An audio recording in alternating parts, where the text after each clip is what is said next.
We've got over 500 vehicle tests on this channel, and almost all of them have headlight tests, so if you want to see how the lights on your vehicle work, this is the right place to be. Audi sent us a 2024 Q8 e-tron electric vehicle to drive. We did a full road test on this already, showing the true range and performance characteristics. That's a separate video. Here we're just doing headlight tests and night drive only. If you want to see the full test, we'll have a link for that at the end of this video. So let's take these out and see how they do. It's dark enough. Let's take a look at these headlights and do some night driving. And I see underneath the hood here it lights up. That's kind of cool. So everybody will know you're driving an Audi. Well, kind of. I guess you can see the emblem in the dark if you got good eyes. And let's see what's going on back here. I think that's enough light to get your attention. License plate glows pretty good. And here we have the emergency lights.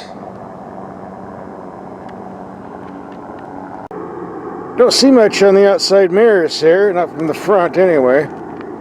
Only on the side. And here are the fronts. Now with the headlights off, yeah, that's a lot better. And the taillights off, a lot better in the rear as well. And we do have side marker lights. We'll demonstrate that a little bit later. And when you open the door, you get something on the pavement reminding you what you're driving. e-tron Edition. Kind of weird you can't see it from the outside, only on the inside. That's kind of strange. Usually it's on the outside so you can find your car, but I don't know. I don't really understand this. Nor do I understand the reinventing of the wheel for the light controls. Instead of just a simple switch to turn on what you want, you have to sit here and play with the buttons, which doesn't always work. Like I'm trying to turn off the side markers or turn them on, whatever. This is very aggravating. It makes no sense. I guess you can get the hang of it after a week or two of driving, but I sure haven't. The cabin lights aren't very big, but bright enough, I suppose. Altogether, two dinky little bulbs in the rear and two in the front. But they are pretty potent, so I guess I won't complain too much. The passenger door lights up with the little emblem on the pavement as well. How about that? As you can see, the info screen's not very big. Here's what the camera system looks like anyway. 3D, that's what I was looking for. I would think for what they're charging, you would get this. Alright. Now we're talking.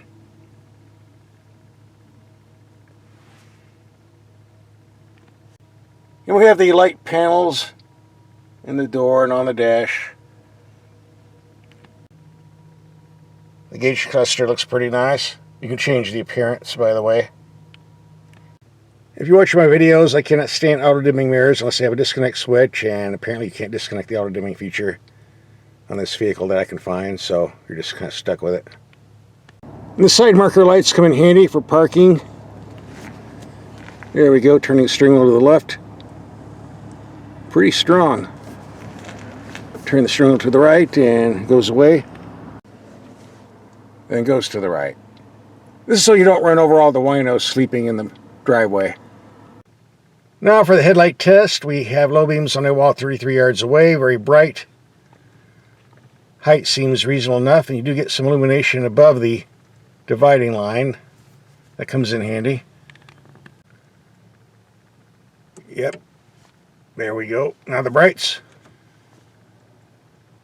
Good widespread, good height. Let's go out a little bit further. Very good reach, extremely widespread. Wow, look at that. Doesn't get much wider than that. Good grief. Go to high beam. Lighting up the countryside. Alright, let's do the 100-yard dash. And wow, this This is the most powerful set of high beams I've ever used. All the way to the side there. All about 100 yards. If I get the camera to focus. All the way to the left. Good grief. Go to low beam. Let's see. Doesn't quite reach, but it still goes out quite a ways. These are very, very nice. I think some other car manufacturers need to look at these and start copying them. Because I've gotten some really bad headlights on vehicles lately. From Japanese and American car makers specifically. Let's get a wider wall. Okay, can't see the wall from here too well, but now high beam.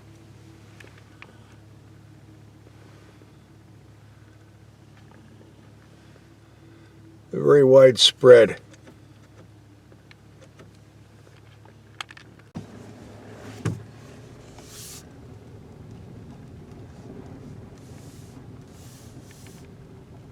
All right, thumbs up for me. And here we have a few dark spots, but putting on the brights eliminates that problem. Time for our dark, dingy street test, and no problem here, really reaching out.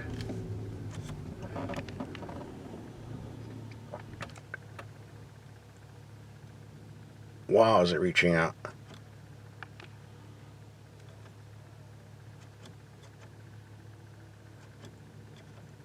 I'm lining up signs about a half mile away.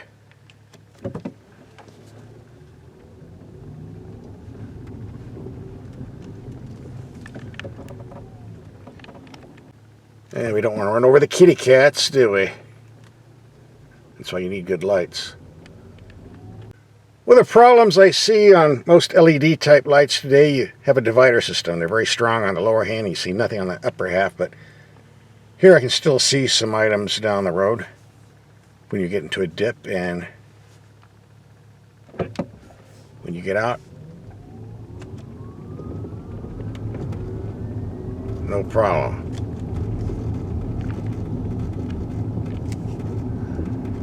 Once again, I'm impressed.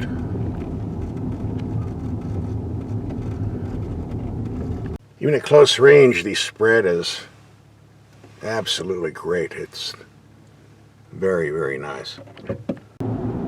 It's a good thing we did the headlight test earlier, because now after hours and hours of flooding and rain and winds and snow, it's going to be kind of difficult to continue this test. But we'll get on the freeway just to see what happens. Let's light up some road signs on the highway.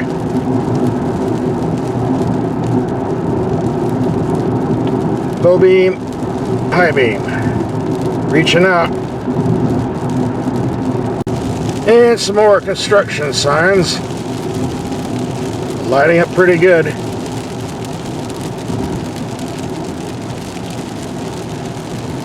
And so we got some fog coming in.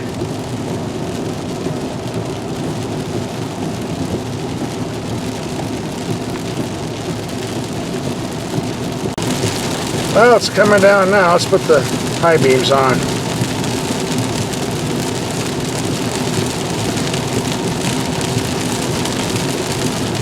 Still reaching out. That concludes our headlight test and night drive. If you want to see the full road test, here's the link coming up. Might as well watch it. You're already here.